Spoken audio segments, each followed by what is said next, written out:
Bonjour tout le monde et bienvenue dans ce nouveau cours de physique moderne. Aujourd'hui, on va parler de réactions nucléaires. Comme c'est indiqué ici, là, on va parler autant de fission que de fusion.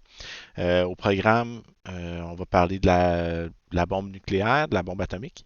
On va parler de ce qui s'est produit à Fukushima, de ce qui s'est produit à Tchernobyl, entre autres. Ça devrait être un cours intéressant. OK? Donc, contrairement à date, ce qu'on a vu, c'est des réactions de désintégration. Donc, c'est quand spontanément, un atome va se désintégrer en émettant, par exemple, des particules alpha, bêta ou des rayons gamma. Ok. Donc, ça, c'est un mécanisme spontané où vous avez juste d'un côté un noyau, par exemple, un noyau de, de radium, par exemple, ok, qui va se désintégrer pour donner quelque chose d'autre en émettant des particules alpha. Ok. Donc, on se souvient. Donc, spontanément, vous avez un noyau qui va se briser en émettant des particules alpha. Euh, dans le cas d'une réaction nucléaire, ici, une réaction nucléaire, c'est quelque chose qui va être induit. C'est quand vous allez avoir, par exemple, un noyau qui va réagir avec un autre particule, essentiellement des protons, des neutrons d'habitude, là, ou des particules alpha, des électrons. Mais souvent, ça va être des neutrons, par exemple, ok, ou des particules alpha. Puis, on dit qu'il va en résulter un noyau différent du noyau initial. Donc, il peut y avoir des réactions nucléaires qui sont exothermiques, il peut y avoir aussi des réactions nucléaires qui sont endothermiques. Comment on fait pour vérifier si les réactions sont exothermiques ou endothermiques? On fait comme on avait fait dans le cas des réactions de désintégration. On vérifie le bilan de masse euh, des composantes avant la réaction, puis on la compare avec la masse des produits de la fission, donc ou de la fusion, peu importe. Donc, excusez, on va comparer la masse avant avec la masse après la réaction. Si la masse, comme, comme la masse est peut-être reliée à une certaine quantité d'énergie par E égale mc2, mais si la masse augmente, c'est que l'énergie a augmenté. Ça veut dire qu'il a fallu apporter de l'énergie pour faire augmenter la masse. Si la masse après a diminué, ben c'est parce qu'il y a eu dégagement d'énergie, il y a eu de l'énergie qui a été perdue. Puis on va avoir dégagé de l'énergie, ça va être donc être une réaction exothermique. Les réactions qui se produisent spontanément sont les réactions exothermiques, on se souvient de ça. OK?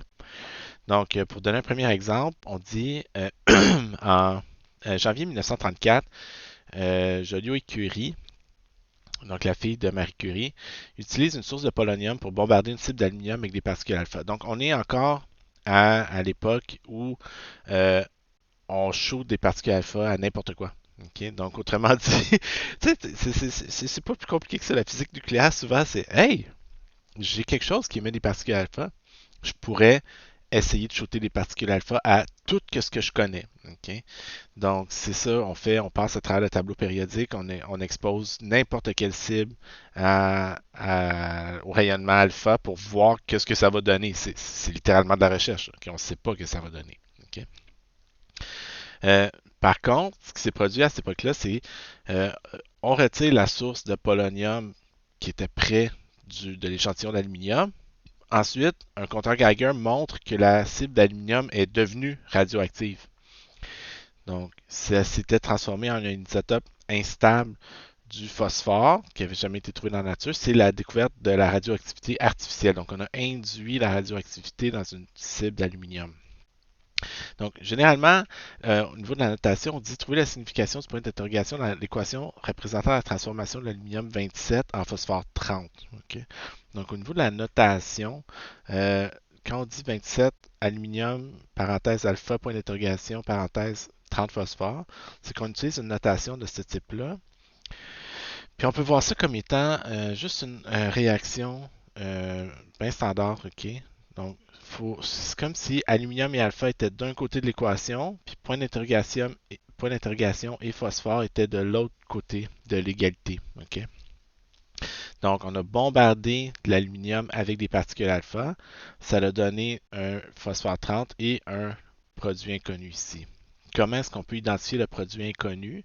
Bon, on se souvient, on va commencer par remplacer la particule alpha par ce qu'elle est, c'est-à-dire un noyau d'hélium 4. Donc, je vais remplacer l'alpha par un noyau d'hélium 4. Puis, je vais aussi indiquer les numéros atomiques d'aluminium puis du phosphore. Donc, on sait que l'aluminium, c'est l'élément 13 dans le tableau périodique, le phosphore, l'élément 15. Donc, tout ça me permet de réécrire la ligne du haut comme étant aluminium 27 plus hélium 4 donne phosphore 30 plus quelque chose d'inconnu. Comment est-ce qu'on peut trouver l'espèce inconnue? Ben, on doit ici aussi respecter la conservation de la charge et la conservation du nombre de nucléons. Donc la conservation de la charge, c'est la ligne du bas qui dit qu'on ne peut pas faire apparaître ou disparaître des charges électriques. Donc si j'avais 15 charges électriques positives avant la réaction, je dois en avoir 15 après la réaction. Donc le phosphore 15 ici, qu'est-ce que c'est? Ben, c'est déjà les 15 charges électriques. Donc, ça veut dire que le produit qui est ici ne contient 0 charge électrique. Puis la conservation du nombre de nucléons m'indique que si j'en avais 27 plus 4, donc 31 avant la réaction, il doit m'en rester 31 après la réaction. Si j'en ai 30 ici, je dois en avoir 1 ici. Donc, ça me permet de conclure que mon espèce inconnue, c'est charge nulle, un nucléon. Donc, qu'est-ce qui est un nucléon de charge nulle? C'est un neutron, en fait. Okay? Donc, on sait que la réaction nucléaire suivante dégage des neutrons libres. Okay? Donc, pardon. Donc, c'est un peu le même type de réaction là, qu'on avait quand on avait créé des neutrons pour la première fois. Donc, quand Chadwick, en fait, c'est Joliot et Curie qui avaient réalisé une expérience très similaire où ils bombardaient du beryllium avec des particules alpha. Okay? Puis c'est ça qui dégageait des neutrons. Okay? Donc, on a un peu le même type de réaction, sauf que ce qui est différent maintenant, c'est que le phosphore 30 est lui-même un atome qui est un noyau qui est radioactif. Okay? À la question 2, d'ailleurs, on précise, sachant que le phosphore 30 se transforme par la suite en silicium 30, déterminer de quel type de désintégration est-ce qu'il s'agit. Donc, pour faire ça, comment on va faire? Ben, on va prendre notre échantillon, notre phosphore 30. On dit qu'il va se désintégrer, qu'il va se transformer spontanément en silicium 30. Ben, le phosphore, c'est l'atome 15 dans le tableau périodique, alors que le silicium est l'atome numéro 14. Donc déjà, ça me permet de réunir ces deux quantités-là. Euh, on doit encore ici respecter la conservation de la charge puis la conservation du nombre de nucléons. Donc si j'ai 15 charges positives à gauche de l'équation, je dois en avoir 15 à droite. Donc il m'en manque une charge positive en bas. Si j'ai 30 nucléons à gauche, je dois avoir 30 nucléons à droite. Ils sont déjà tous là. Donc c'est 0 nucléon, une charge positive. Donc, quelle est la particule qui a une charge plus 1 et qui n'est pas un nucléon? C'est un positron. Okay? Donc, c'est une réaction bêta plus. Okay? Puis on sait que les bêta plus aussi impliquent des neutrinos. Donc, on va indiquer un neutrino ici. Donc, c'est une désintégration bêta plus, tout simplement. Okay? Donc, ça, c'est le type de réaction qui se produit. Ça, c'est une réaction d'une réaction nucléaire littéralement. Donc, quand on prend deux atomes, ben, on prend un atome, on le bombarde avec, dans ce cas-ci, une particule alpha, ça va donner une espèce différente avec un neutron. Donc, c'est pas comme tout à fait comme une désintégration, parce que c'est pas quelque chose qui va spontanément se transformer en d'autres choses, mais ça reste que c'est quelque chose qui est produit en laboratoire dans ce cas-là. Mais on respecte de la même façon. Si on veut trouver la quantité d'énergie qui est dégagée, par exemple, dans la réaction de l'aluminium avec la particule alpha, mais ce qu'on ferait, c'est on compare. Oups, excusez. Ce qu'on ferait, c'est on irait comparer la masse d'un noyau d'aluminium puis d'une particule alpha avec la masse d'un phosphore 30 puis d'un neutron. Puis on regarderait la différence de masse entre les deux. Ça nous indiquerait l'énergie impliquée dans la réaction. Okay? Ici aussi, bon, ça on l'a déjà fait. Donc, on dit quand un noyau d'uranium, par exemple, donc la fission nucléaire en général, c'est quand vous avez un gros noyau, euh, typiquement de l'uranium dans notre cas, ok, on va le bombarder avec un neutron. Ok. Donc, ça, c'était ça, c'était le fruit du travail de Anne et de Strassmann, interprété par Meitner, par Lise Meitner, là, on en a déjà discuté. C'est un exemple de fission nucléaire. Donc, une fission nucléaire, c'est toujours quand vous bombardez un gros noyau avec un neutron, par exemple. Okay? Donc, le neutron étant neutre, il n'est pas repoussé par le champ électrique intense créé par les 92 protons qui sont dans le noyau d'uranium. Donc, il peut s'approcher du noyau d'uranium sans subir la répulsion électrostatique du noyau. Puis, ce qu'il va faire, c'est qu'il s'il va suffisamment lentement, puis là, c'est là que c'est un petit peu contre-intuitif, mais il va être absorbé, ok, par le noyau, ce qui va transformer l'uranium 235 dans notre exemple en uranium 238. Puis c'est l'uranium 238 qui est instable et qui va se briser une fraction de seconde plus tard. Ok. Donc ce qu'on vous indique dans les notes de cours, c'est que euh, vous avez plusieurs types de produits de fission possibles. Ok. Pourquoi? En fait, c'est parce que votre noyau contenant 236 nucléons, donc votre noyau d'uranium 236 dans ce cas-là, donc l'uranium 235 va absorber un neutron pour donner de l'uranium 236 excité. Puis c'est celui-là qui va se briser en deux morceaux. Mais imaginez que vous avez un noyau dans lequel vous avez 236 nucléons. Ok. Et non, je ne tracerai pas. Je ne tracerai pas les 236 nucléons individuellement. Ok. Mais la probabilité que ça brise en deux morceaux différents est quand même élevée. Là. Ça ne brisera jamais en deux morceaux tout à fait, tout le temps identiques. Ok. Donc c'est pour ça qu'on a des distributions ici, en quoi ça va avoir tendance à briser. Puis même, ça brise généralement pas en deux morceaux pareils. Ok. Quoi que ça se peut, là. Ok. L'important, c'est juste que la somme des deux, donc ça va briser généralement en un fragment qui contient environ autour de 95 nucléons, puis un autre qui en contient autour de 139. Ok. Donc ça va être dans le tableau périodique, si on va fouiller, là, ça va être... attendez, là. Donc ça va donner généralement quelque chose autour, là, ici, là, dans le coin césium, xénon, iode, ok. Iode, xénon, barium, césium. Césium est un produit de désintégration assez courant. Xénon aussi, ok. Puis l'autre pic va être autour là, krypton, strontium, ok, dans ce boss-là environ, ok. Brome, krypton, rubidium, strontium. Donc ça va être les deux boss les plus probables, mais il peut se produire beaucoup de réactions. Ok. L'affaire, c'est que cette réaction-là, on vous dit, par exemple, à l'équation 15, à l'exercice 15, on vous dit l'équation suivante représente un résultat possible pour la fusion d'un noyau d'uranium 235, déterminer le nucléide inconnu puis le nombre de neutrons émis. Ok. Donc, nous, ce qu'on a ici dans l'exemple qu'on a, c'est on prend un noyau d'uranium 235, on le bombarde avec un neutron. Ok. Donc, un neutron, c'est zéro charge électrique, un nucléon.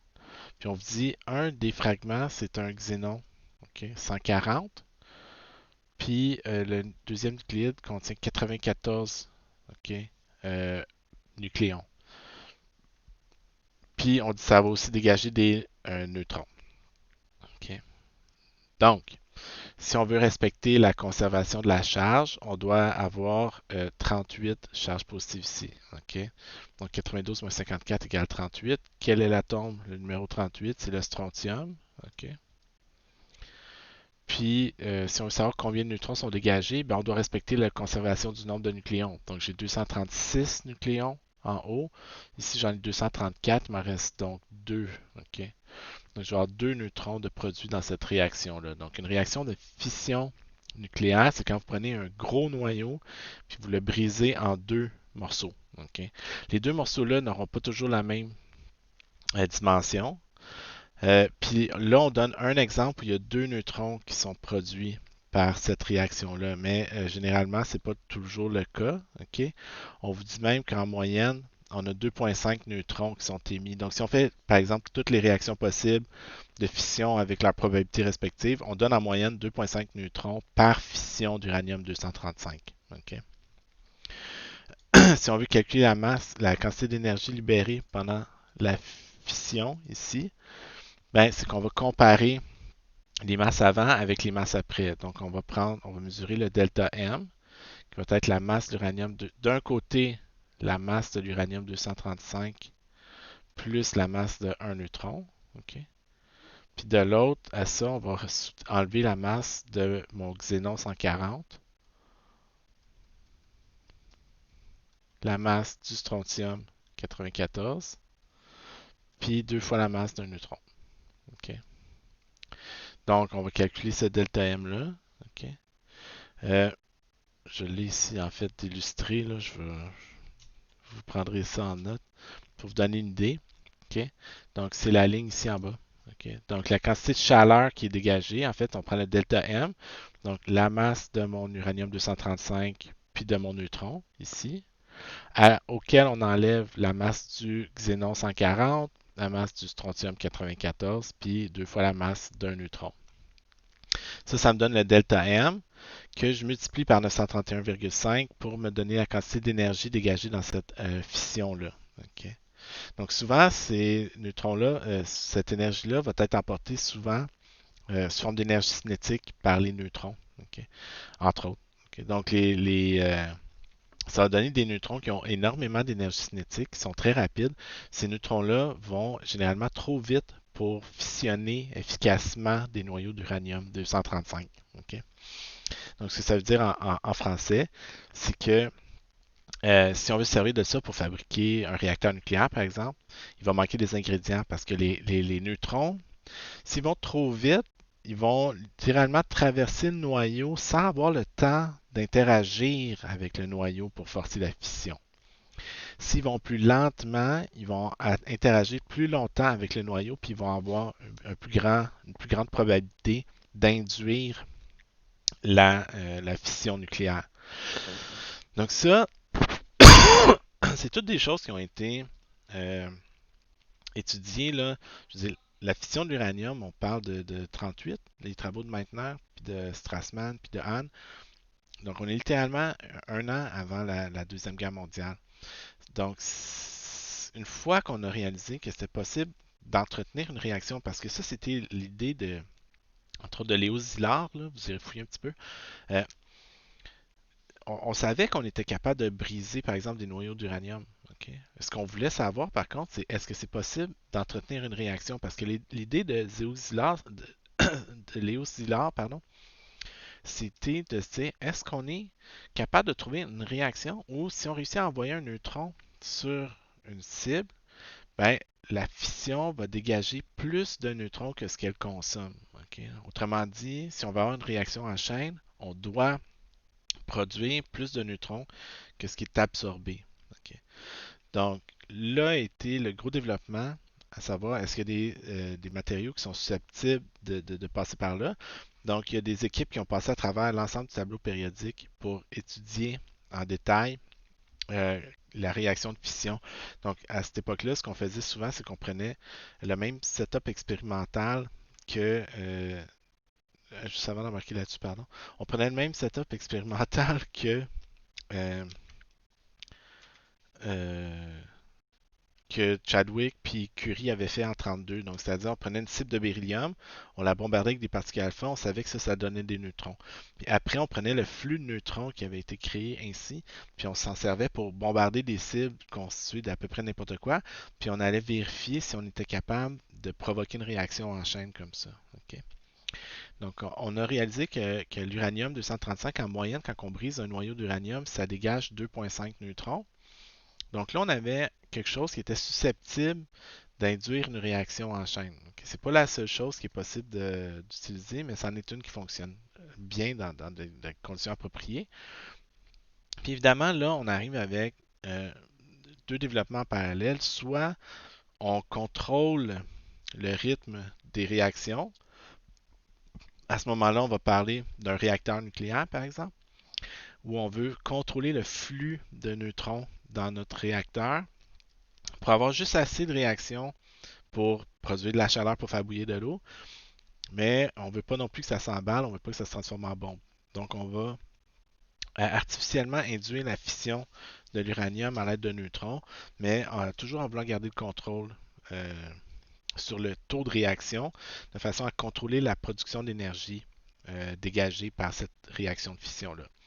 Soit vous laissez la réaction s'emballer, puis vous créez une bombe nucléaire. Donc, dans une bombe, ce que vous voulez faire à ce moment-là, c'est de créer le plus de réactions possible dans la plus courte période de temps possible. Donc là, souvent, c'est que vous allez avoir une bombe constituée de plusieurs couches qui vont avoir tendance à essayer de garder le cœur d'uranium le plus pacté le plus longtemps possible pour qu'il y ait le plus de réactions possible avant que ça explose. Comme ça, vous avez une bombe qui dégage le plus d'énergie possible. Donc, d'un côté, les réacteurs où la fission est contrôlée, de l'autre, les bombes où la fission est laissée lousse, comme on dit en bon français. OK? Donc, si on parle un petit peu de la bombe, le gros du développement de la bombe atomique qui a été fait pendant le projet Manhattan, franchement, c'est difficile de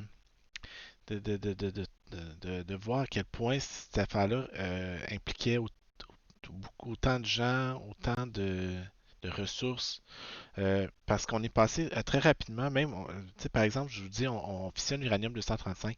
Naturellement, l'uranium, ça contient à peu près 97% d'uranium 238, puis 3-4% d'uranium 235. L'uranium 235 est beaucoup plus facile à briser avec des neutrons que l'uranium 238. Donc déjà ça, il a fallu se rendre compte de ça. C'est pas évident. Ok? On dit même 0,7% de l'uranium naturel, c'est 99,3% uranium 238. Donc, c'est une des raisons pourquoi il fallait enrichir l'uranium.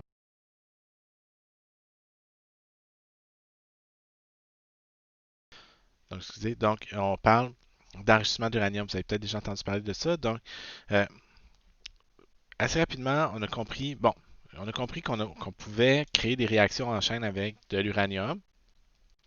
Le problème qu'on a rencontré assez rapidement, c'est que l'uranium naturel est composé à 99% d'uranium 238 et à 3% et à 1,7%. Donc l'uranium naturel, c'est un mélange de 99,3% d'uranium 238 qui, lui, est difficile à fissionner, ok? Difficile à briser.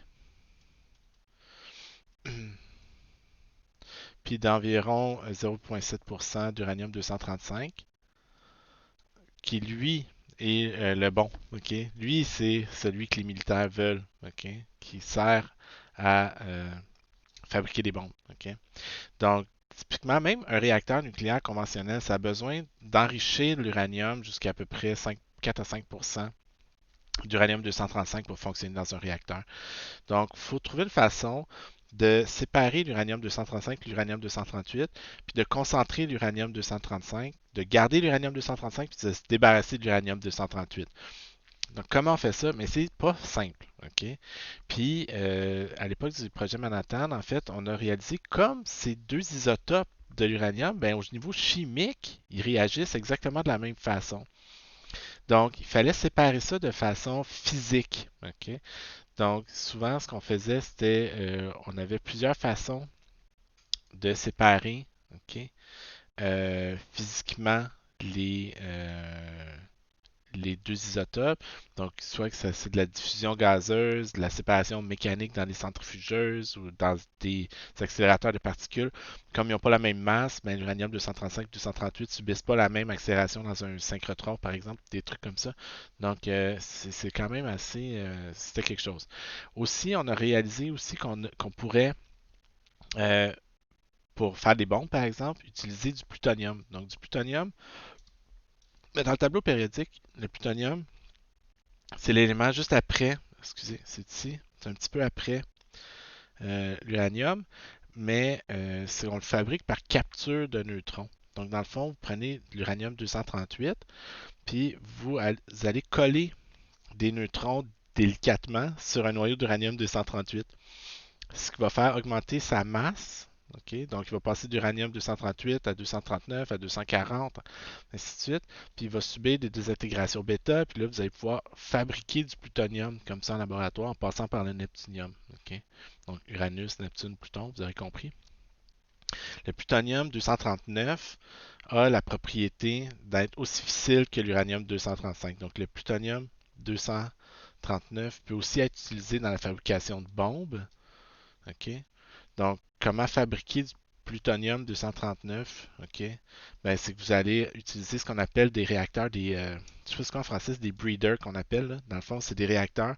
On va utiliser le flux de neutrons pour aller enrichir pas enrichir, mais fabriquer du plutonium à partir de l'uranium. Donc, par capture de neutrons successive, l'uranium 238 va se transformer en plutonium 239. OK. Pardon. Donc, on vous donne une idée un peu ici là, des cycles. Dans un réacteur, ça, c'est le premier réacteur qui a servi à fabriquer du plutonium. OK? Donc, vous avez les barres ici qui étaient utilisées pour contrôler le flux de réaction. Derrière un gros. Ça fait un genre de bouclier contre la radiation. Euh, c'est assez impressionnant comme structure pareil. OK, là. Donc, les gars qui rentrent des rods dans le réacteur, des rods d'uranium qu'on rentre dans le réacteur pour aller transformer ça en plutonium. On ressort ça, on récupère le plutonium, puis on remet de l'uranium, puis comme ça, on crée du plutonium en laboratoire.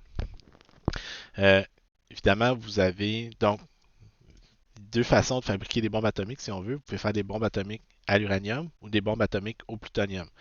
Il y a aussi deux types de bombes nucléaires qu'on peut développer. Vous avez des bombes qu'on appelle gun type, là, OK? Puis des bombes à implosion. OK? Donc des bombes de type gun. C'est une bombe qui est faite comme ça ici. OK? Donc vous avez euh, une, vous avez vous avez une cible d'uranium, puis une autre. Vous avez deux POC d'uranium si vous voulez, ici puis là. OK? Puis, ce que vous faites, c'est que vous faites exploser une charge ici pour projeter le projectile d'uranium 235 sur la cible d'uranium 235. Donc ici, ce que vous avez, c'est que vous avez des anneaux, OK? Puis ici, vous avez des disques. Donc c'est fait pour s'embriquer un dans l'autre, OK? Puis à partir du moment où ils vont s'embriquer, là, la masse critique va être atteinte, puis là, ça va exploser. OK? Donc c'est vraiment c'est bien fait. OK? Autour de ça, ce que vous faites, c'est que vous allez mettre un tamper qu'on appelle un genre de padding là, pour le but, c'est de laisser le plus de temps possible à la réaction avant que la bombe explose, OK? Pour qu'il y ait le plus de réactions possibles qui se produisent avant que ça explose. Donc, vous voulez entourer ça le plus possible de la structure la plus résistante, la plus grande inertie possible pour que la bombe ait plus de difficultés à faire exploser, pour qu'il y ait plus de réactions qui aient le temps de se produire, pour augmenter l'efficacité de votre bombe. OK? Donc souvent, ce qu'elle allait faire, c'est qu'elle allait prendre des matériaux les plus denses qu'elle était capable de trouver. Tungstène carbide. Euh, Souvent aussi, ce que vous aviez, c'était de l'uranium 238 qu'on allait utiliser parce que la densité de l'uranium est extrêmement élevée. Donc, on mettait de l'uranium 238 pour, euh, pour ralentir, dans le fond, l'explosion, pour augmenter le nombre de réactions.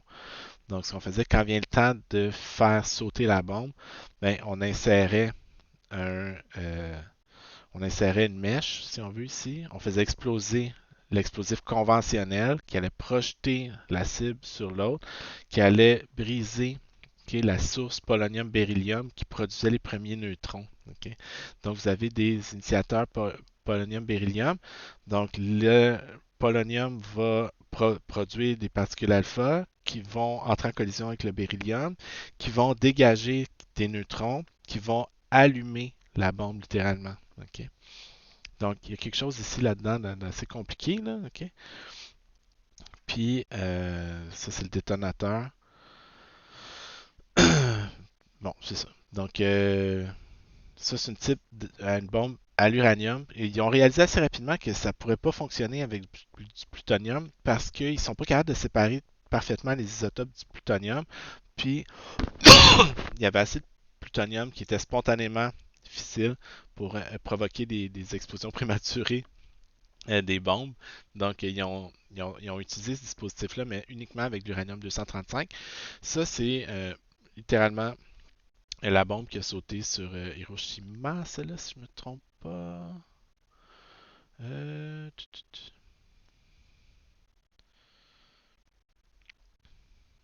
tut. Ouais, là, excusez, là, je cherche, là, mais Little Boy, c'est la bombe qui a été. C'est ça. C'est la bombe qui a été droppé sur Hiroshima le 6 août 45. OK? Donc, ça pèse à peu près 10 000 livres. OK? Là-dedans, il y a 64 kilos d'uranium 235 qui produit une explosion équivalente à 15 kilotonnes de TNT. OK? Si vous voulez voir à quel point cette bombe-là était puissante, je vous invite à aller voir euh,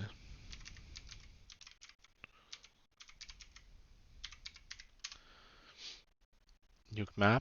OK? C'est divertissant comme site. Franchement, bravo à la personne qui s'est donné la peine de coder ça. Donc, nous, mettons qu'on veut faire sauter une bombe nucléaire sur le cégep parce que, je sais pas, ça n'a pas bien été votre fin de session. OK? Non, c'est une blague. Ça va toujours bien. Donc, le cégep, là, ça c'est la polyvalente. Voyons, je suis perdu. OK, je suis pas du bon bord. Vous voyez comment je connais pas la région. Puis je suis à Montréal en passant. OK? Collège Lionel Groulx. Choisissez un yield. Nous, ça va être Little Boy, la bombe qui a sauté à Hiroshima. On fait détonner la bombe. Merci, bonsoir. Bon, qu'est-ce qu'on observe ici? On observe, là, ça explique tout. La boule de feu fait 180 mètres de rayon. Donc ici, vous avez la boule de feu qui fait 180 mètres de rayon. On dit vous avez Heavy Blast Damage, donc 20 PSI. OK? Donc là, ça, c'est une onde de choc avec une surpression de 20 PSI, donc 20 livres par pouce carré. OK? Ça peut sembler pas tant que ça, mais prenez une surface d'un pouce carré là, qui est 2,5 cm par 2,5 cm, puis mettez 20 livres là-dessus. OK? Donc, c'est pas rien parce que sur la surface de votre corps au complet, ça va vite. OK? Là? Donc, ça démolit n'importe quel building en béton facilement. Là, OK? Là? À peu près tout le monde meurt. OK? Donc, c'est pas si pire. OK? Tu sais, dans le fond, la zone fait 340 mètres de rayon. Donc, ça va de l'école secondaire qui est de l'autre bord de la rue jusqu'au terrain de baseball qui est de l'autre bord ici. Là, donc c'est pas si pire. Ça nuke le poste de police, là, puis l'école secondaire, mais ça sera même pas à 117, donc c'est pas si pire que ça. OK? Donc, si vous regardez un petit peu plus loin, vous allez avoir une dose de radiation de 500 rem qui va faire en sorte que pas mal tout le monde va mourir en dedans d'un mois. OK? 15% des survivants vont probablement mourir du cancer plus tard dans leur vie. OK? Donc, ça va faire pas mal de dommages. 5 PSI, là, c'est assez pour faire sauter pas mal tous les buildings pas en béton armé. OK, là? Donc, la plupart des immeubles vont exploser pareil. OK? Donc, ça, c'est la zone en gris ici. Ça, pour vous donner une idée, en plus, en 1945, au Japon, la plupart des immeubles sont fabriqués en bois, donc ça prend pas grand-chose pour souffler un building de bois, là. OK? Il n'y aura plus rien dans tout ça ici. OK, là? Donc, vous partez de la 640, vous vous rendez à Boulevard du Coteau, puis dans l'autre sens, vous vous dépassez là, pas mal la 117 jusqu'à 15, OK? Jusqu'à l'autoroute 15. Donc, ça, c'est la zone, l'autre bord de la 15. OK? Les brûlures au troisième degré, là, ça commence à être quelque chose. OK? Ça, on n'en a pas parlé, mais si vous vous trouvez à être dans cette zone-là, vous allez subir des brûlures au troisième degré sur la plupart de votre corps. OK? Puis à ce moment-là, ben, comme on dit ici, c'est intéressant parce que ça fait souvent pas mal parce que ça détruit les cellules nerveuses. OK? Donc, si vous avez pas mal, vous avez juste plus de peau. OK? Vous allez probablement mourir de ça. Puis on dit à un PSI, là, c'est une zone où les dommages sont moins importants, mais ça va briser les vitres essentiellement là, sur un rayon de 4,5 km. Okay? Donc ça, c'est la bombe qui a sauté sur Hiroshima. Okay? Évidemment, aujourd'hui, bon, je parlais, Hiroshima, c'est une bombe de type gun à l'uranium 235. Je vous avais dit aussi qu'on pouvait utiliser du plutonium pour fabriquer des bombes, puis qu'on pouvait aussi utiliser un autre design pour faire les bombes. Ça, c'est Fatman qu'on appelle. Donc, ça, c'est la bombe qui a été droppée sur Nagasaki 3 jours plus tard. OK? Donc, tu sais, même ça, je sais pas à quel point il faut. Je n'ai pas apprécié dans le sens être heureux de la chose, là, mais je veux dire, ils ont fait sauter. Les Américains ont eu le culot de faire sauter 2 bombes atomiques sur le Japon. OK? Ils n'ont pas fait sauter 2 bombes pareilles. OK? Ils ont fait sauter les deux designs de bombes qu'il y avait. Donc, la bombe à implosion, ou celle-là, c'est vraiment là, une implosion. Donc, je vais vous montrer un peu à quoi ça ressemble. Là. C'est que vous avez le cœur ici. OK? Vous avez une coquille à l'intérieur de stuff radioactif. Oui, d'ailleurs, avant juste d'embarquer sur le détail, c'est pas de l'uranium dans celle-là, c'est du plutonium. OK? Donc, il y avait deux types de design, la type gun, le type implosion, puis il y avait des bombes à l'uranium puis des bombes au plutonium. Donc, ils ont fait sauter une de chaque. Ils ont fait sauter une bombe de type gun à l'uranium, une bombe de type implosion au plutonium. Donc, franchement, même pour ça, ils se sont donné la peine de faire de la recherche. OK? Pardon. Euh, donc, on montre ici ces deux hémisphères de plutonium qui sont séparés l'une de l'autre. Ce qu'ils vont faire, c'est qu'ils vont aller faire exploser un explosif conventionnel. L'explosion va faire imploser la sphère. Là, ici, le problème qu'on a, c'est comment est-ce que vous transformez. Mettons, vous avez des détonateurs ici. On montre un peu. OK? Vous avez des détonateurs tout le tour. Mais une explosion, là, si vous faites exploser quelque chose, ça va avoir tendance à faire une onde de choc comme ça ici. OK? Donc, mettez autour d'une sphère des détonateurs à différents endroits. Ça va faire des ondes de choc qui partent comme ça. OK? Comment est-ce que vous pouvez, de ça, faire imploser? Il faut que la symétrie soit vraiment parfaite parce que si ça implose mal, ben, le matériel va fuir par. Tu sais, mettons que votre matériel fissile est ici, puis là, l'onde de choc arrive ici, puis elle arrive comme ça. Si c'est pas parfaitement symétrique, ça va sortir par ici. Nous, on veut vraiment que ça soit contraint à rester là. Donc, ce qu'ils ont fait, c'est qu'ils ont fait une bombe avec ce qu'on appelle des lentilles explosives. OK, ça, franchement, là, ce qu'ils vont faire, c'est qu'il y a deux types d'explosifs conventionnels. Vous avez un milieu explosif qui va être rapide, puis un milieu explosif qui va être lent. Donc, qu'est-ce qui va se produire? C'est quand l'onde de choc, elle va passer du milieu rapide au milieu lent, elle va ralentir ici, puis ça va laisser le temps au reste de l'onde de choc de la rattraper. Donc, ça va transformer le profil d'explosion en un profil d'implosion vers la bombe. Puis c'est juste que les détonateurs aient exactement le bon timing pour tout exploser en même temps. Puis l'explosion se déplace à travers une lentille explosive. Okay? Ça, franchement, là, je ne sais pas c'est qui a pensé à ça, mais je suis complètement flabbergasté par. euh, pardon. Donc, c'est ça ici, il explique même la composition. Franchement, là, je veux dire, il explique de quoi est composé même euh, la, de quoi est composé chaque type d'explosif dans une lentille explosive. Là, là. Donc, franchement, c'est ça. Okay? Donc, c'est pour avoir une explosion parfaitement sphérique. Donc, ça fait vraiment une onde de choc ici parfaitement sphérique à l'intérieur euh, qui va venir frapper la cible ici. Okay? Encore dans laquelle vous avez un initiateur polonium-beryllium pour fabriquer les premiers neutrons qui vont, eux, ben, en fait, qui produisent constamment des neutrons. C'est juste que vous avez une source au centre qui produit constamment des neutrons. C'est juste que le plutonium est pas assez dense pour provoquer la réaction en chaîne. Parce qu'imaginez aussi que les premiers neutrons qui sont dégagés dans cette réaction-là, ils vont être absorbés par pas nécessairement des atomes de plutonium.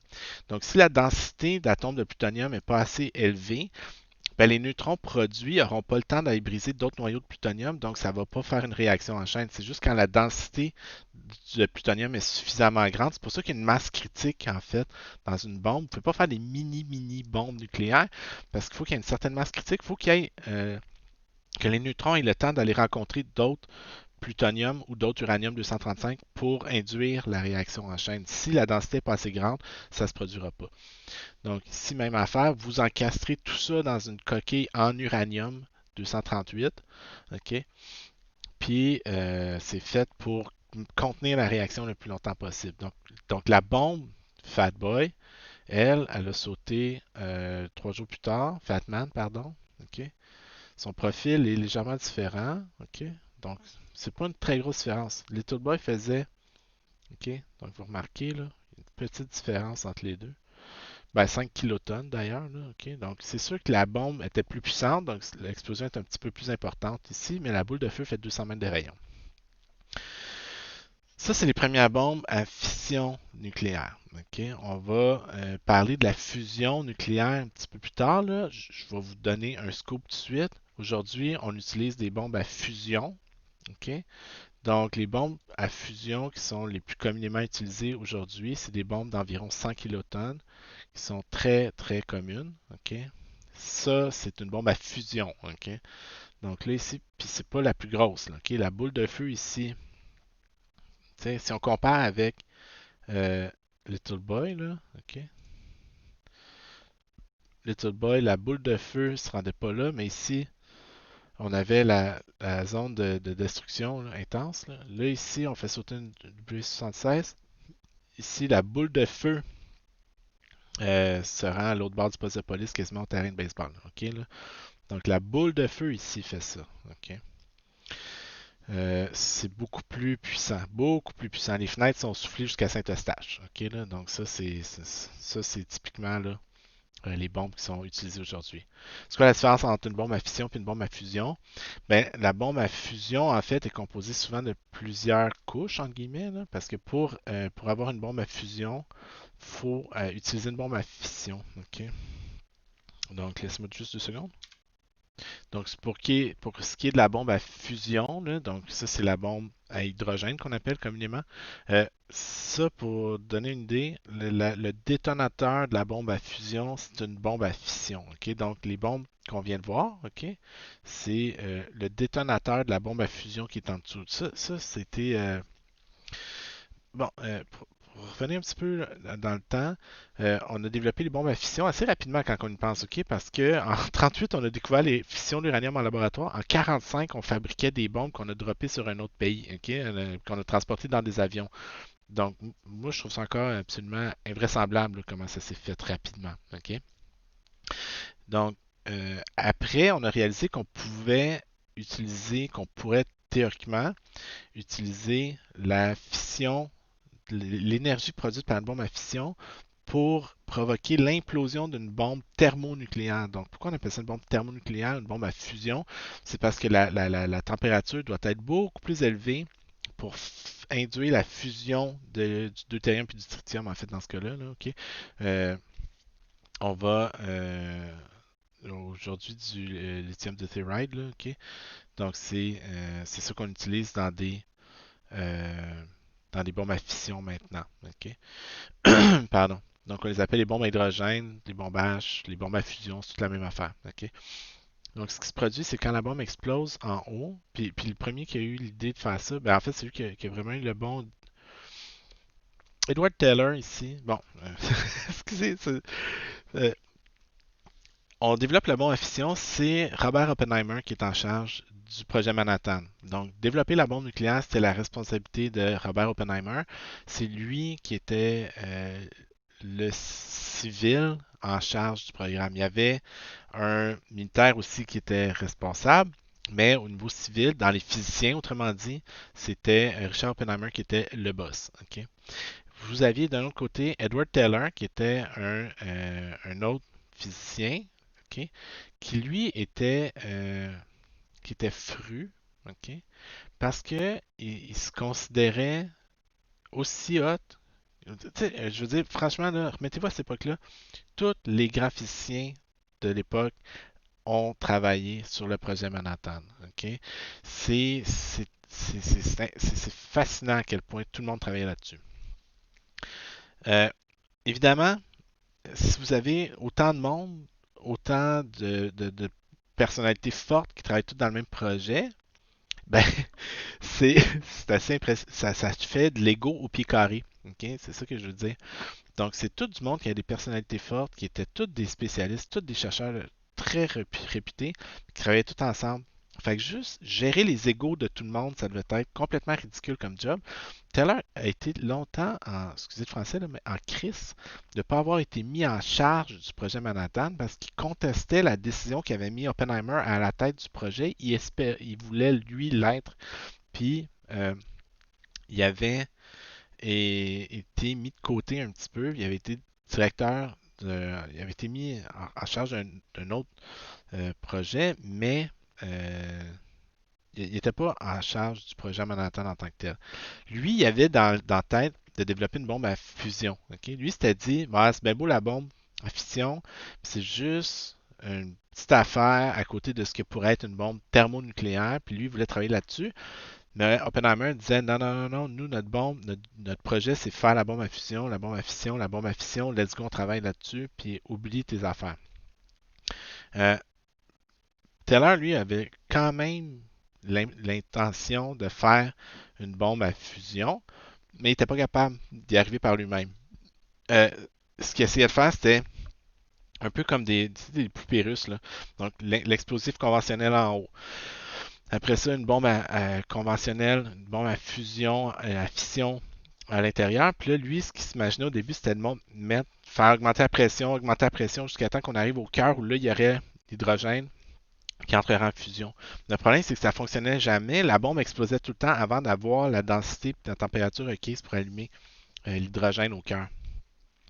C'est Ulam, qui est un autre physicien qui travaille sur le projet Manhattan, qui a eu l'idée de physiquement séparer les deux bombes. OK? Donc, vous aviez la bombe à fission ici qui sert de détonateur, puis vous avez en dessous la bombe à fusion, OK, qui est un genre de spark plug, là, OK, qui, elle, est composée de deutérium et tritium. Donc, tout ça, vous entourez ça dans une coquille d'uranium 238. Puis, comment ça fonctionne? C'est que vous créez l'explosion classique, là, par exemple, implosion comme Fatman. Donc, vous avez des lentilles explosives, tout le kit, qui vont créer la masse critique de plutonium ou d'uranium 235. Ça, en explosant, ça produit un flash de rayons X puis de rayons gamma super intense. La bombe est suspendue dans du styrofoam. OK? Ça va agir de deux façons. Donc, là, ici, vous allez avoir une coquille qui va servir de réflecteur pour réfléchir les rayons X et les rayons gamma comme un miroir à rayons X ou à rayons gamma vers la spark plug qui est ici, vers votre combustible fissile qui est là, fusionnable ici, pardon. Le styrofoam va se vaporiser, faire augmenter la pression, la température. Donc, vous avez un paquet de réactions qui se produisent, mais essentiellement, c'est que l'explosion qui est ici va venir faire exploser ce qui est en dessous. OK? Au lieu d'être à l'intérieur. Donc là, vous allez avoir les deux bombes qui vont exploser en même temps. Tout ça, c'est encastré dans de l'uranium 238 pour encore ralentir l'explosion de la bombe, pour laisser le temps au combustible de fusionner davantage. OK? Puis en plus, comme c'est de l'uranium 238, le flux de neutrons produit par une bombe comme ça est tellement intense que ça réussit même à fissionner des neutrons. OK? Donc, en tout cas, c'est assez fou, ça. Une bombe à fusion, comment ça fonctionne, là. Donc, il y a quand même pas mal de... Hey, ça, c'est juste Wikipédia en passant, OK? C'est même pas des manuels techniques. Je vous suggère Richard Rhodes. Je pense que j'en ai déjà parlé. Wow. Richard Rhodes Making the Atomic Bomb. Ok, ça franchement, là, si le sujet vous intéresse moindrement, ce livre-là est fascinant. Ok, là, c'est pas des jokes, là. Ok, c'est le meilleur livre que j'ai lu. Là. Je vous en avais parlé dans le cours de la physique nucléaire un peu plus tôt, là. C'est le meilleur livre de physique que j'ai lu de ma vie, je pense. Ok. Dans la première partie, il explique la physique moderne, dans le fond, les découvertes de Rutherford, tout ça. Dans la deuxième partie, il parle du projet Manhattan. C'est incroyable, incroyable, incroyable comment c'est un livre fascinant. Okay.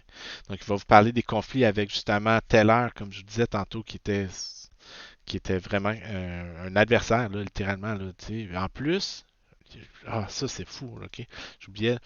Euh, Teller, depuis le début, voulait travailler sur la bombe à fusion, mais Oppenheimer, il voulait pas. Quand les Américains ont fait sauter la bombe sur Hiroshima, puis surtout sur Nagasaki, encore 3 jours plus tard, là, c'est ce qui était. Oppenheimer a été en. Excusez le français encore une fois, là, mais en tabarnak, ok? Parce que est-ce que les Américains avaient à faire sauter la bombe nucléaire ou pas? C'est pas simple.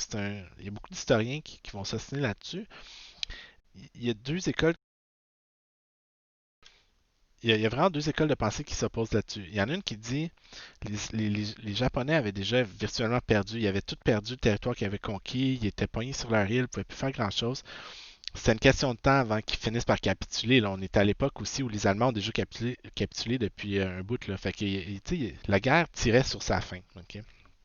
Donc, pas besoin d'aller nuker les Japonais. Euh, Laissons faire le temps. L'autre, l'autre point de vue, c'est de dire ouais, si on veut finir la guerre, il va falloir les envahir. Puis si on veut les envahir, ben, ça va coûter cher en termes de vie humaine. Parce que le Japon, c'est des îles, c'est montagneux, il n'y a pas de place pour débarquer, c'est facile à défendre. Donc ça aurait coûté la vie d'un nombre très grand de soldats américains. Puis évidemment, il y a pas de commandant militaire qui veut envoyer ses gars se faire tuer. OK? Donc là, eux, il y avait la bombe atomique. Ils se sont dit, bof, fuck it, on va dropper la bombe puis ça va finir là. OK? Euh, Surtout que la bombe, au début, elle n'avait pas été pensée contre les Japonais. Elle avait été développée pour empêcher les Allemands d'arriver à la bombe avant les Américains. Donc, c'est vraiment une course. Pas pour rien qu'ils ont mis autant de ressources pour développer la bombe. C'est parce que le premier pays qui va détenir la bombe va avoir un avantage capital sur la fin de la Deuxième Guerre mondiale. Donc, c'est pour ça que les Américains ont mis autant d'énergie, autant de ressources dans ce projet-là. C'est parce qu'ils voulaient battre les Allemands qui, eux aussi, avaient un programme nucléaire pendant ce temps-là. Puis, je veux dire, je ne pourrais pas résumer aujourd'hui euh, grand-chose sur tout ce projet-là, mais je vous invite fortement à lire le livre de Richard Rhodes. C'est, encore une fois, fascinant comment je veux dire, toute l'interaction entre le politique, le militaire, le scientifique, ça met beaucoup l'emphase sur l'humanité. Puis je veux pas dire en termes que c'était humain de dropper des bombes nucléaires sur le Japon, c'était inhumain, là. Mais encore une fois, si on veut mettre les choses en perspective, vous irez lire sur le firebombing de Tokyo. Ok, attendez une seconde, je vais vous sortir ça. Oh my god. Attends, Tokyo firebombing. Ok. Le bombing of Tokyo, je dis, ça n'a aucun rapport. Là. 100 000 civils sont morts, 1 million de sans-abri. Ok, ça, là, c'est des raids de bombes incendiaires sur le Japon. Les Américains ont wipé toutes les villes japonaises, ok, avec des bombes incendiaires. Ok. Donc, c'est des bombes au napalm avec des bombes au phosphore, ça foutait le feu partout. En plus, les villes au Japon étaient souvent faites avec des immeubles en bois, donc ça brûlait, là, ça n'avait aucun sens.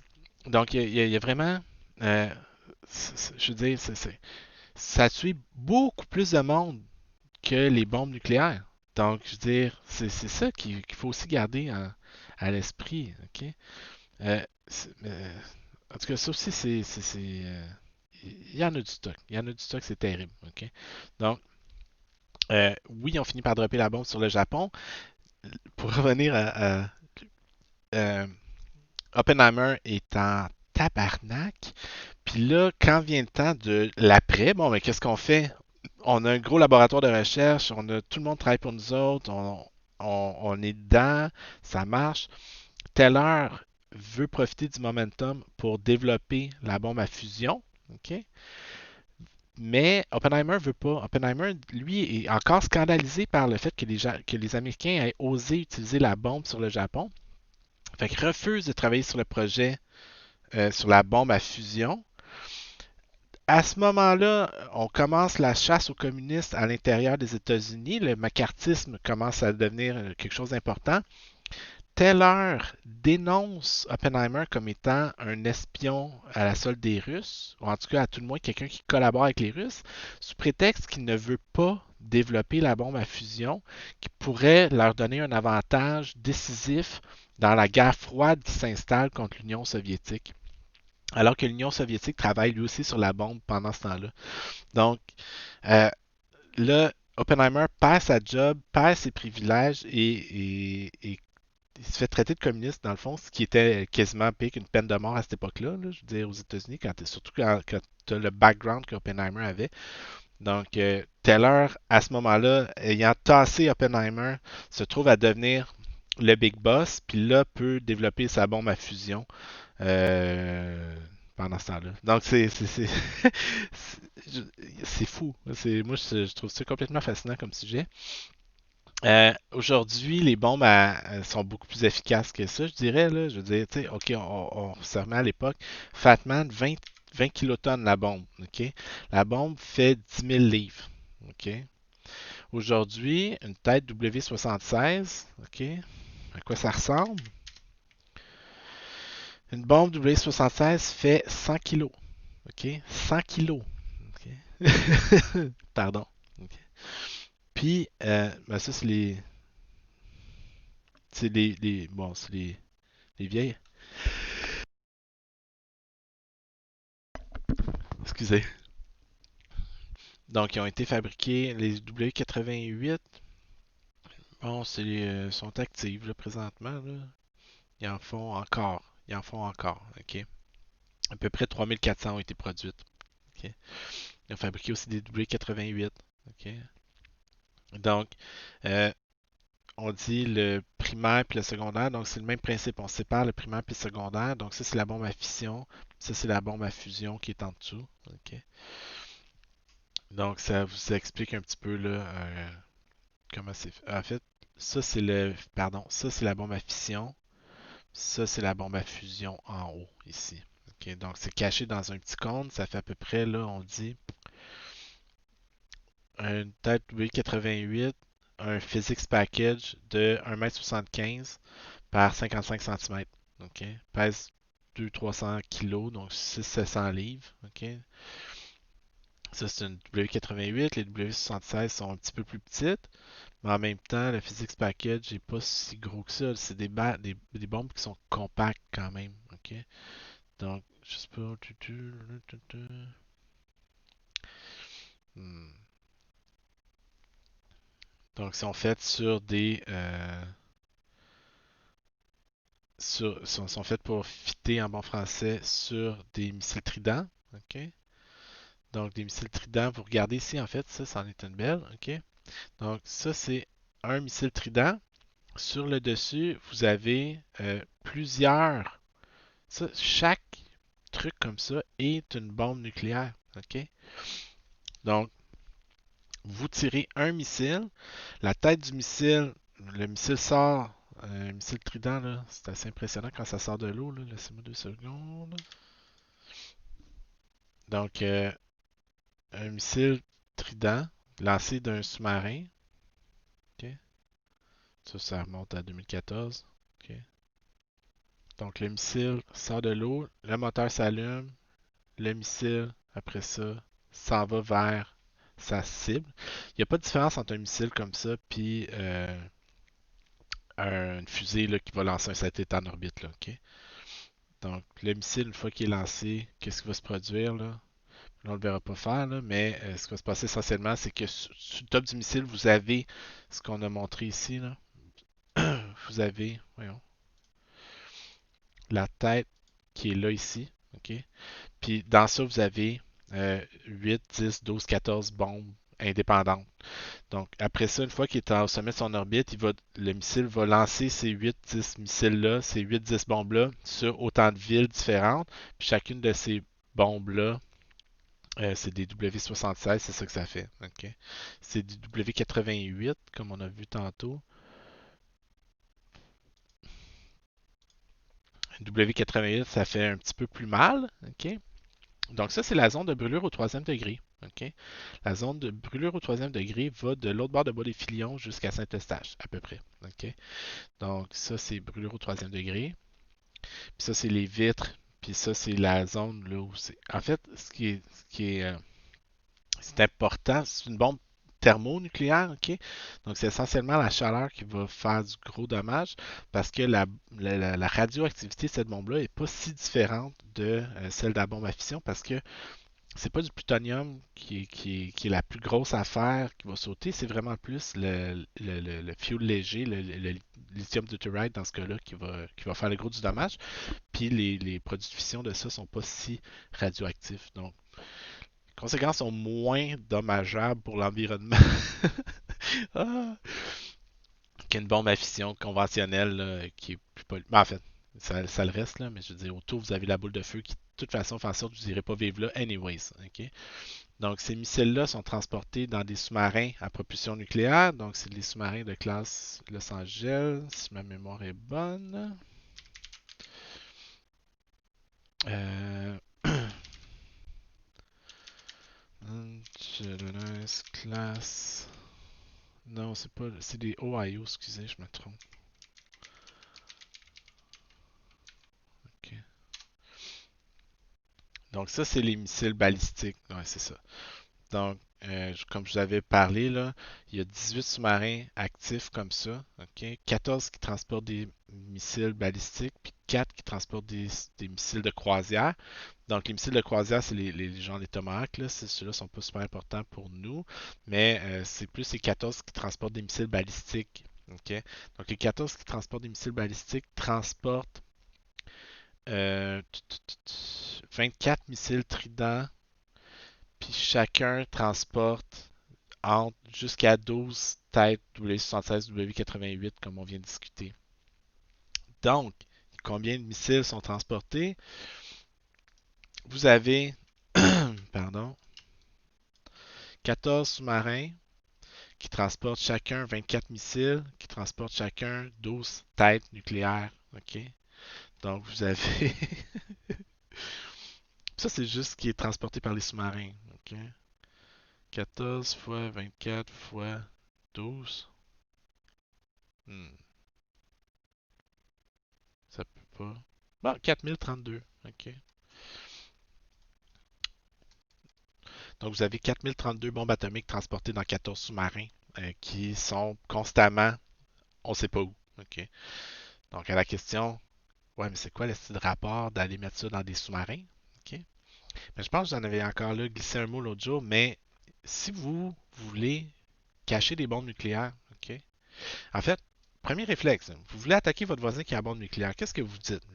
Si je l'attaque, il va me dropper des bombes nucléaires dessus. Fait que je suis mieux de ne pas l'attaquer. Mais vous pouvez aussi vous dire, ben non, je vais aller détruire ces bombes nucléaires. Si je détruis ces bombes nucléaires, après ça, je ne peux pas subir de représailles. Fait que je suis correct. OK? Fait que qu'est-ce que vous allez faire? Vous allez chercher à détruire les silos où les missiles nucléaires sont storés. OK? Des silos à missiles nucléaires, c'est pas super facile à cacher. OK? Donc, souvent, on peut les voir. Puis, comme il y a toujours des espions dans les autres pays, ben, vous pouvez facilement, entre guillemets, trouver pardon, euh, les, euh, les silos balistiques sont où, puis de là dire attaque là, là, là, merci, bonsoir, puis on wipe les bombes nucléaires, puis c'est fini là. Fait que ce que vous faites, c'est que vous prenez vos missiles nucléaires, puis vous les cachez dans des sous-marins. OK?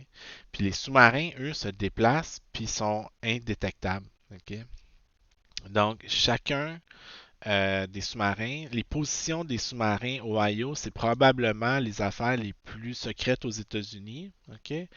Donc, ça part pour des périodes de 70 à 90 jours en moyenne. OK? Donc, en théorie, ça pourrait rester en dessous de l'eau de façon indéfinie, ou presque, parce que ça fonctionne à l'aide d'un réacteur nucléaire. Donc, dans votre sous-marin qui fait 170 mètres de long, vous allez mettre un réacteur nucléaire qui fait... pardon. Voyons. Il est où? Un petit réacteur nucléaire. OK. Attends, non, pressure vessel, c'est pas ça. Donc, vous avez un petit réacteur nucléaire qui est fait. Ils n'ont pas la puissance ici. Hein? Ok, non. Ok. Tu sais, c'est ça. C'est quand même, il y a des affaires un petit peu. Tu sais, 26 mégawatts.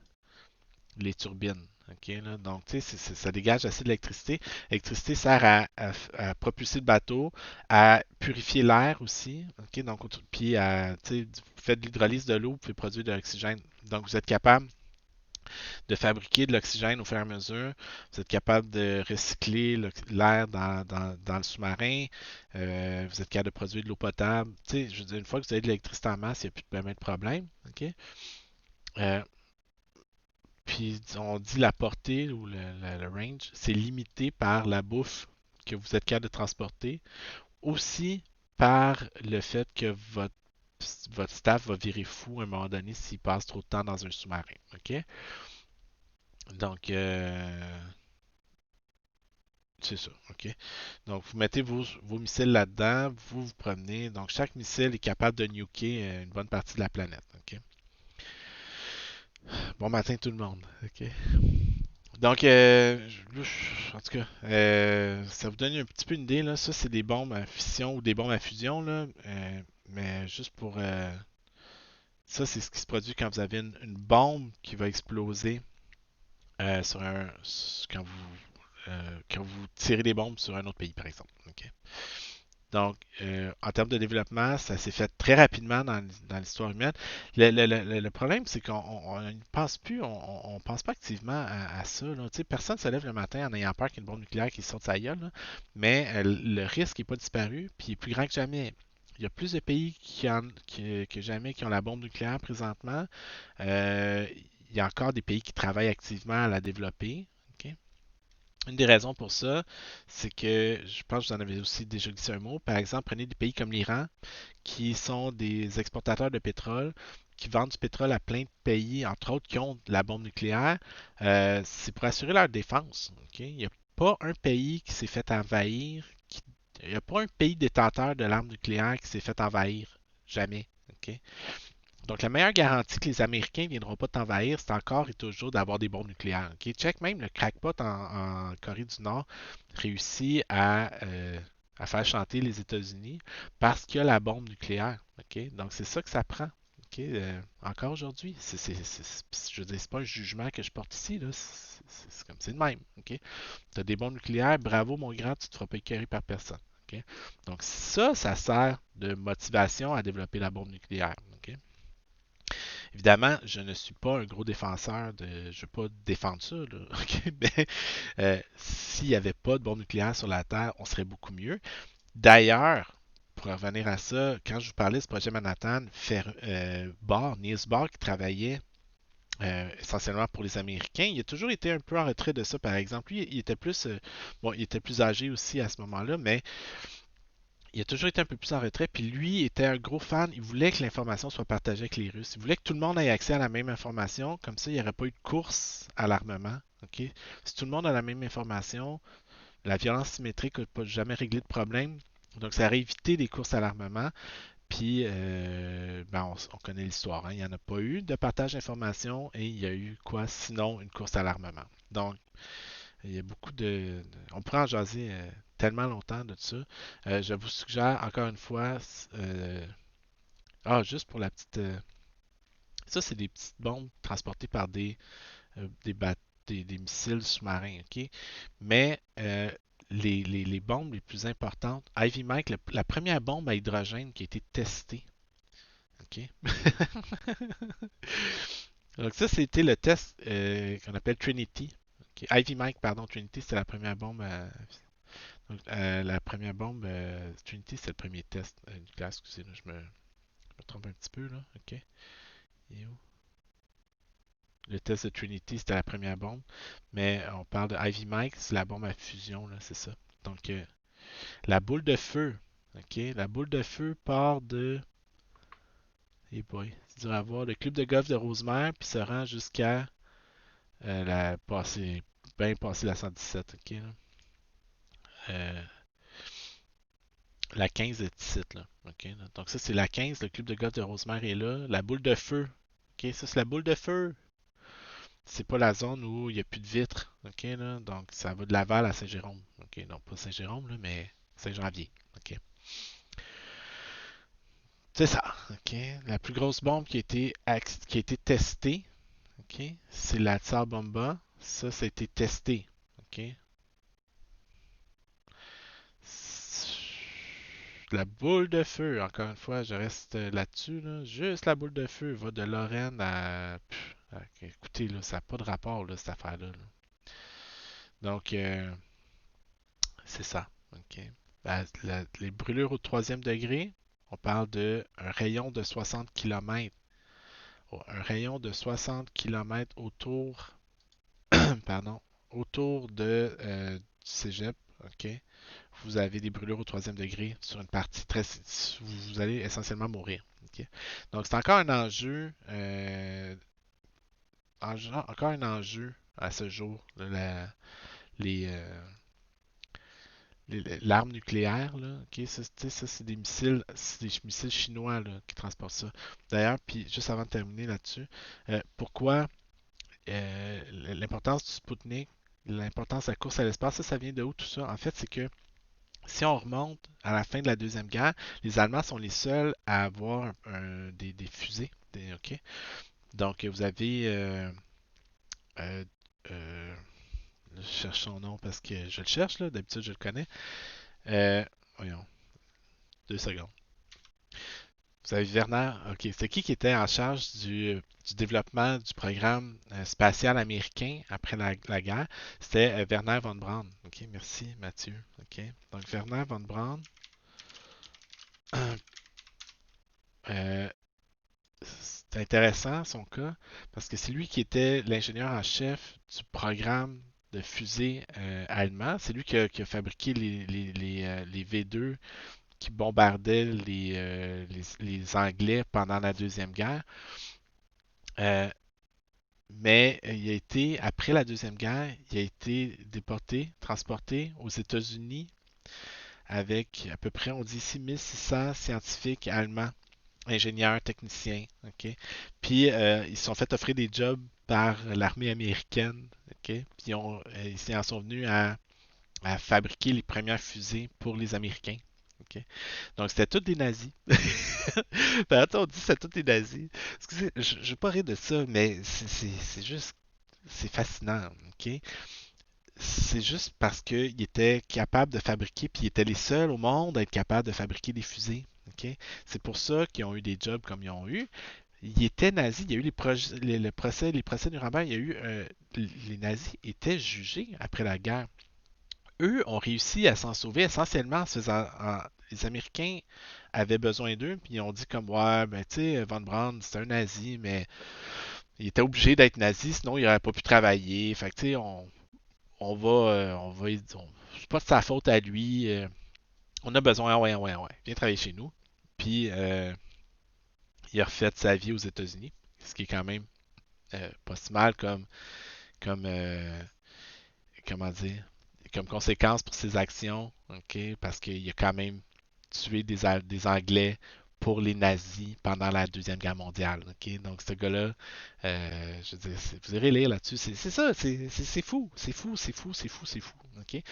Vous aviez, à la fin de la Deuxième Guerre mondiale, là, juste avant que les Allemands se rendent, vous aviez les Russes d'un bord, les Soviétiques, je devrais plutôt dire, là, faut être gentil avec les autres, là.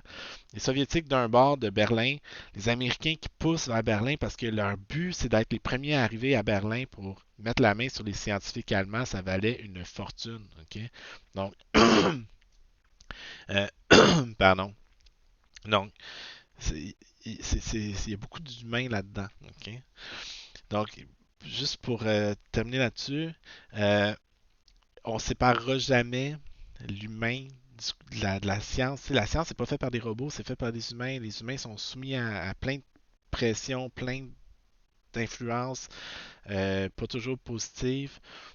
Puis ça reste ce que c'est. Donc, je vous invite très fortement à aller lire le livre de Richard Rose que je vous ai mentionné. Allez voir le film aussi. Ah oui, c'est le film de Stanley Kubrick, Doctor Strangelove. Donc, vous irez voir ça. OK? Doctor Strangelove de Stanley Kubrick. OK? C'est incroyable, ça aussi. Ça raconte un peu c'est pendant la guerre froide, donc juste avant de finir, pourquoi pourquoi le développement des missiles est aussi important? Ben, c'est parce qu'avant, si vous aviez des bombes nucléaires et vous voulez les shooter sur votre voisin, ben, il fallait faire ça avec des avions. Donc, il y avait des B-52 constamment qui volaient autour de l'Union soviétique en transportant des bombes nucléaires. Mais ça risque, c'est des gros risques qui sont, tu sais, que ça dérape, qu'il peut y avoir beaucoup d'erreurs humaines. Fait que l'intérêt était d'enlever les bombes nucléaires des bombardiers puis les mettre sur des fusées. Donc, on avait besoin de fusées capables de faire ça. La course à l'espace a été beaucoup motivée par la capacité de dropper des bombes nucléaires sur son voisin. OK? Donc, si toi, tu es capable de tirer des bombes nucléaires sur ton voisin, aussi loin soit-il, ben, tu es de plus en plus en sécurité parce que pour toi, tu as juste à défendre ton espace aérien. Puis après ça, tu vois, tu peux tirer des missiles, tu n'as même plus à envoyer des avions euh, risqués de se faire abattre. Donc, il y a beaucoup de développement sur les fusées qui étaient faites pour ça. OK? Donc, c'est de là, quand les Soviétiques ont mis Sputnik en orbite, ben, ils ont été le premier pays à mettre des fusées en orbite. Ben là, le message que Sputnik envoyait, c'était pas Hey, ting ting ting, j'ai une petite boule de plomb là. Non, non, non, c'est j'aurais pu être une bombe nucléaire, tu n'aurais rien pu faire pour me bloquer. Donc les Américains ont, excusez encore le français, mais ont chié dans le culotte là, quand ça s'est produit. Puis ça a motivé la course à l'espace beaucoup pour rattraper le retard que les Américains avaient dans le programme spatial. Mais bon, écoutez, comme je vous disais, là, on peut en jaser pendant des heures et des heures et des heures. Allez voir ça, lisez le livre de Richard Rhodes, puis on se revoit au prochain cours pour parler de fusion nucléaire, des réacteurs de Tchernobyl puis de Fukushima que j'ai même pas eu le temps de couvrir. Merci.